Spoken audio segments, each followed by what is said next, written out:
За дараагийн танилцуулах файл бол сургалтын төлбөрийн хяналтын самбар байж байгаа. За энэ дашбордын зорилго нь бол сургалтын төлбөрийн бүртгэл төлөлтийн явцыг бол нэг дороос харж төлбөрийн гүйцэтгэл үлдэгдлийг анги сурагч төсвөрээр шинжилж төлөгдөөг хугацаа итэрсэн төлбөрийг шуурхай илрүүлэх зорилготой файл маань үндсэн 5 шийттэй заавар, дашборд, за төлөлт, төлөвлөгөө, гүйцэтгэл, тооцоолуур гэсэн юм үндсэн 5 хэсэгтэй. Дашбордын бүтцийг ерхэд нь харуул. За ингээд эхлээд нээхэд бол энд мэдээлэлүүд харагдахгүй байж байгаа. Тэгэхээр энийг оруулж ирэхин тулд дата гээд refresh all гэж дарахаар мэдээллүүд нь ороод ирнэ. Энд ямар үзүүлэлтүүд харагдаж байна гэхээр нийт сургалтын төлбөр, нийт төлсөн дүн, үлдэгдэл төлбөр, төлөлтийн хувь, бүрэн төлсөн сурагчдын тоо, үлдэгдэлтэй сурагчдын тоо гэх мэтчлэн тоонууд автоматар гарч ирнэ. Энэ дашбордонд 2 үндсэн шүүлтүүр ажиллана. За энд нэг анги гээд энд бас анги гэж шүүлтүүр байгаа. За эхний анги гэсэн шүүлтүүр бол зөвхөн одоо энэ хэсгийн дээдлийн өснөгтөн мэдээлэлд үйлчлэнэ. За ингээд та бүхэн харж байгаа бол ангийн сонголтоо дагаад энэ мэдээлүүд минь хөдөлж байгаа. За 10 дугаар анги гэхэд нийт одоо сургалтын төлбөр 170 сая, төлсөн дүн байхгүй, үлдэгдэл нь 174, төлөлтийн хувь нь юм байна. За 6 дугаар анги гэхэд юм байна гэж өөрчлөгдөж байна. За энэ шүүлтүүрийг буцаад байхгүй болгоё гэвэл энэ X тэмдэг баруун дээд болонд байгаа X-ийг дарахаар шүүлтүүр буцаад хэвэн болно. За мөн графикууд энд тодорхой харагдана.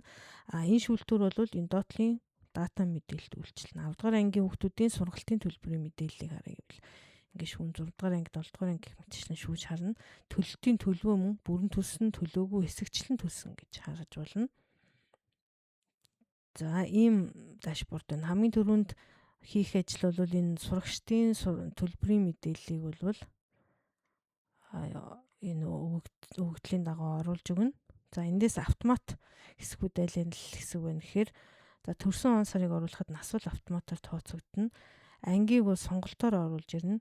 За энэ анги биш байна. Өөр юм оруулъя гэх юм бол энэ дээр дараад data гээд data validation гэхээр энд сонголтууд маань жагсаалтаар харагдаж байгаа. За эднүрийг арилгаад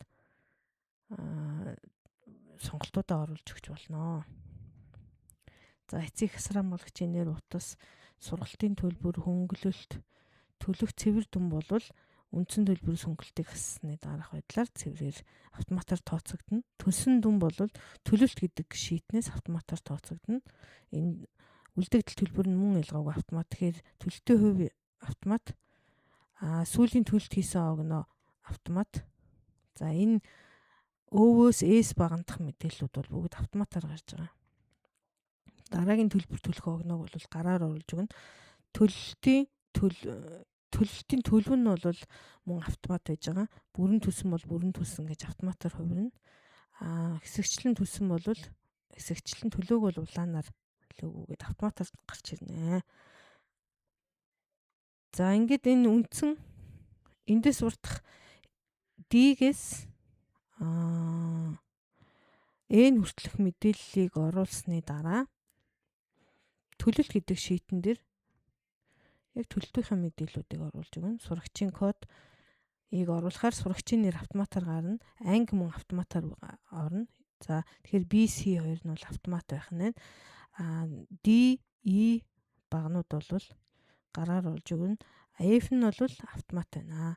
Автомат хэсгийг бол яаж мэдэх вэ гэхээр энд дарахаар томьёо орж ирсэн байж байгаа. Ийм тохиолдолд бол энэ автомат юм байна гэж үзээд ямар нэгэн өөрчлөлт хийхгүй. Төлөвлөгөө гүйцэтгэл дээр мөн төлөвлөсөн дүнг бол анги тус бүрээр гараар шивж оруулна. Харин бодит төлөлт нь бол энд автоматар тооцогдож гарч ирнэ. За тооцоолуур шийт нь бол ямар нэгэн өөрчлөлт хийх шаардлагагүй дашборд гаргахад зориулсан файл байгаа. Шийт байгаа. Ийм учраас энд бол ямар нэгэн өөрчлөлт хийхгүй.